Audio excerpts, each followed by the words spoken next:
Hello friends, IT technical zone में आपका हार्दिक स्वागत है। प्रिय विद्यार्थियों, आज हम अप्रेंटिसशिप एक्ट के बारे में जानेंगे कि अप्रेंटिसशिप एक्ट है ये क्या होता है और इस एक्ट को क्यों बनाया गया है और आईटी करने के बाद में सभी विद्यार्थियों को अप्रेंटिसशिप करना जरूरी है या नहीं है। काफी सारे जो विद्यार्थी है अप्रेंटिस कर लेते हैं, काफी सारे विद्यार्थी ऐसे भी हैं कि उनकी अप्रेंटिस नहीं लग पाती है, तो उनके लिए भविष्य में किस तरह के डिसएडवांटेज रहेंगे और जो विद्यार्थी अप्रेंटिसशिप कर चुके हैं उनके लिए कौन कौन से बेनिफिट जो है भविष्य में मिलने वाले हैं। काफी सारी जानकारी जो है आपको इस वीडियो के माध्यम से प्रिय विद्यार्थियों मिलने वाली है। अगर आप चैनल पे नए विजिट कर रहे हो तो चैनल को जरूर सब्सक्राइब कर लें। तो आइए जानते हैं स्टेप बाय स्टेप। सबसे पहले हम बात करते हैं कि अप्रेंटिसशिप एक्ट के बारे में। देखिए, अप्रेंटिसशिप जो एक्ट जो है ये भारत सरकार ने, गवर्नमेंट ऑफ इंडिया ने सन 1961 में श्रमिक के लिए ये यानी कुशल कारीगर के लिए अप्रेंटिसशिप एक्ट लागू किया गया था। इस अप्रेंटिसशिप एक्ट के अंदर काफी सारे कानून जो है बनाए गए थे, जिसके अंदर उनका जो समय जो पीरियड था वो 8 घंटे का जो है निश्चित किया गया था।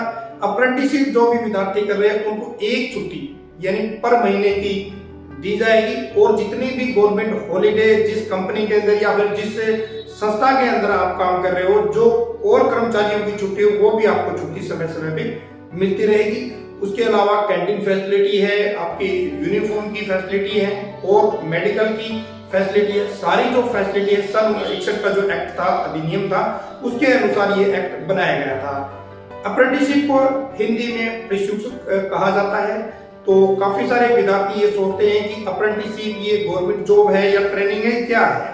क्योंकि गवर्नमेंट का पिछले अगर 2-3 साल का अगर आप विजिट करें, अगर देखें गवर्नमेंट का सिस्टम, तो गवर्नमेंट सेक्टर में या फिर प्राइवेट सेक्टर के अंदर गवर्नमेंट का अप्रेंटिसशिप के ऊपर इतना जोर है कि बहुत ही ज्यादा जोर है।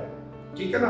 काफी सारे जो विद्यार्थी अब एयरफोर्स की भी वैकेंसियां अप्रेंटिसशिप की निकली हुई थी, धड़ाधड़ फॉर्म भरते जा रहे हैं। सोचते हैं ये गवर्नमेंट जॉब है, तो प्रिय विद्यार्थी गवर्नमेंट जॉब नहीं है। इसमें आपको एक तरह की ट्रेनिंग दी जाएगी। ट्रेनिंग के बाद में आपको एक प्रमाण पत्र दे दिया जाएगा, एक सर्टिफिकेट दे दिया जाएगा।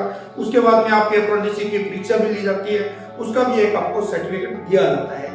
अब हम बात करते हैं कि इसका बेनिफिट क्या होगा। तो देखिए, अप्रेंटिसशिप किस लिए चलाई गई थी कि आप किसी भी ट्रेड से आईटीआई करते हो, सेम ट्रेड से अगर आईटीआई की हुई है, जैसे आपने फिटर कर लिया, वेल्डर कर लिया, मशीनिस्ट कर लिया, इलेक्ट्रिशियन कर लिया, वायरमैन कर लिया, डीजल मैकेनिक, स्टेनो, कोपा, काफी सारी ट्रेड है। ठीक है ना।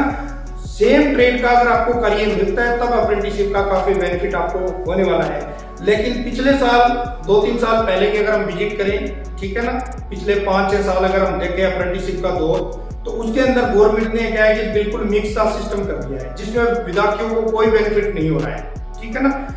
जो विद्यार्थी इस वीडियो को देख रहे हैं तो कमेंट जरूर करना अगर मेरी बात से सहमत हो। तो प्रिय विद्यार्थियों, क्या है कि जैसे मैंने वेल्डर से आईटीआई किया, ठीक है, मैं गवर्नमेंट सेक्टर में चला गया या फिर प्राइवेट सेक्टर के अंदर अप्रेंटिसशिप मेरी लगी, वहां वेल्डिंग का काम ही नहीं है। मुझसे काम कौन सा कराया जा रहा है? लाइन पे काम कराया जा रहा है या कोई असेंबलिंग का काम करवाया जा रहा है। ठीक है ना। गवर्नमेंट ने एक्ट के अंदर यह बनाया था कि सेम ट्रेड के अंदर विद्यार्थियों को काम दिया जाएगा। जैसे वेल्डिंग का काम है तो मुझे 1 साल तक परफेक्ट वेल्डिंग का काम सिखाया जाए ताकि मैं अपना रोजगार और अच्छे स्किल के साथ कहीं मार्केट में कर सकूं या कोई इंडस्ट्रीज में कर सकूं। लेकिन वैसा काम मुझे नहीं मिलता है। इसी तरह फिटर का है। फिटर का काम क्या होता है? किसी चीज को असेंबल करने वाला, उससे काम क्या करवाया जाए? उससे काम करवाया जाए लाइन पे, ठीक है ना, या प्रोडक्शन में उसको ले लेंगे।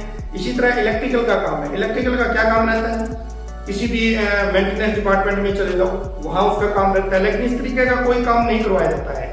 चाहे गवर्नमेंट सेक्टर में भी यही हाल है। ठीक है ना। तो अप्रेंटिसशिप जो है करना कोई जरूरी नहीं है। ठीक है ना। उसका बेनिफिट एक रेलवे दे रहा है। रेलवे में अगर अप्रेंटिसशिप करते हो तो आपको वहां पे अलग से वैकेंसियां निकलती है, तो उसके अंदर आप सिलेक्ट हो सकते हो। ठीक है ना। लेकिन अप्रेंटिसशिप जो जरूरी है इसलिए जरूरी हो जाता है क्योंकि सेम ट्रेड का अगर कार्य मिलता है तो उसमें, क्योंकि 2 साल या 1 साल आपने आईटीआई के अंदर काफी अच्छा कार्य है वहां पे सीख लिया, चाहे टूल से संबंधित हो चाहे मशीनरी से संबंधित हो। ठीक है ना। अगर आप कंपनी में जाते हो तो सेम फील्ड का काम नहीं अगर आपको मिलता है तो वो आईटीआई वाला जो काम था वो 0 हो जाएगा। तो ये काफी बड़ा जो है फीडबैक निकल गया है बच्चों को ट्रेनिंग के दौरान, यानी जो अप्रेंटिसशिप जो ट्रेनिंग करते हैं बच्चे, जो प्रशिक्षण जो लेते हैं 1 साल का, उसके अंदर विद्यार्थियों को कोई बेनिफिट नहीं हो रहा है, क्योंकि सेम ट्रेड का कार्य उन बच्चों को नहीं मिल पाता है। इसलिए जो डेवलपमेंट की अगर हम बात करें, स्किल की अगर बात करें, तो वो स्किल जो है वो वहीं तक सीमित है, क्योंकि 1 साल अप्रेंटिसशिप करने के बाद विद्यार्थियों को बाहर निकाल दिया जाता है। मार्केट में जाते हो तो इस तरह का कार्य कोई मिलता नहीं है। ITI में जो कार्य किया था वो बच्चे भूल जाते हैं।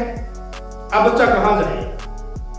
अब एक्ट तो बना दिया सन 1961 के अंदर, कुछ साल के लिए तो बहुत अच्छा सिस्टम से चला था। जो विद्यार्थी जिस लाइन का उसी लाइन के बच्चे वो लेते थे कंपनी वाले, उसी तरीके का काम करवाया जाता था। लेकिन अब समय बदल चुका है, ठीक है ना। सन 1961 के अंदर जो एक्ट बनाया गया था वो उस तरह का कार्य है ही नहीं कंपनियों में। आजकल सब आधुनिक हो गया है, सब मशीनें ऑटोमेटिक हो गया है, रिमोट सिस्टम आ चुका है। उस तरह की गवर्नमेंट को ITI के अंदर टेक्नोलॉजी लेके आनी चाहिए, ताकि बच्चों को सेम कार्य जो है, यानी सेम फील्ड का कार्य इंडस्ट्रीज के अंदर मिल सके। तो प्रिय विद्यार्थियों, ये ITI का जो मैंने सिस्टम जो अप्रेंटिसशिप का आपको बताया है, 1961 के अंदर ये एक्ट बना था, ठीक है। इसके अंदर काफी सारी कमियां थी, वो मैंने बताई है। जो बच्चे अप्रेंटिसशिप कर चुके हैं, सेम ट्रेड का अगर कार्य उनको मिला है तो जरूर कमेंट करें, अगर नहीं मिला तब भी वो बताएं कि भी हमें सर इस तरह का कार्य नहीं मिला है और हमें रोजगार में भी अब मिलने में समस्याएं आ रही है। प्रिय विद्यार्थियों, ये वीडियो आपको कैसे लगी तो अपने दोस्तों के साथ शेयर जरूर कर दें। ये एक तरह की हम मुहिम चला रहे हैं ताकि अप्रेंटिसशिप सेम ट्रेड के अंदर बच्चों को करवाई जाए, या फिर ITI जो है आपकी उनका आधुनिकीकरण किया जाए, ठीक है ना। तो फिर मिलता हुआ एक नई वीडियो, नए टॉपिक। तब तक आपको जय हिंद, जय भारत, वंदे मातरम।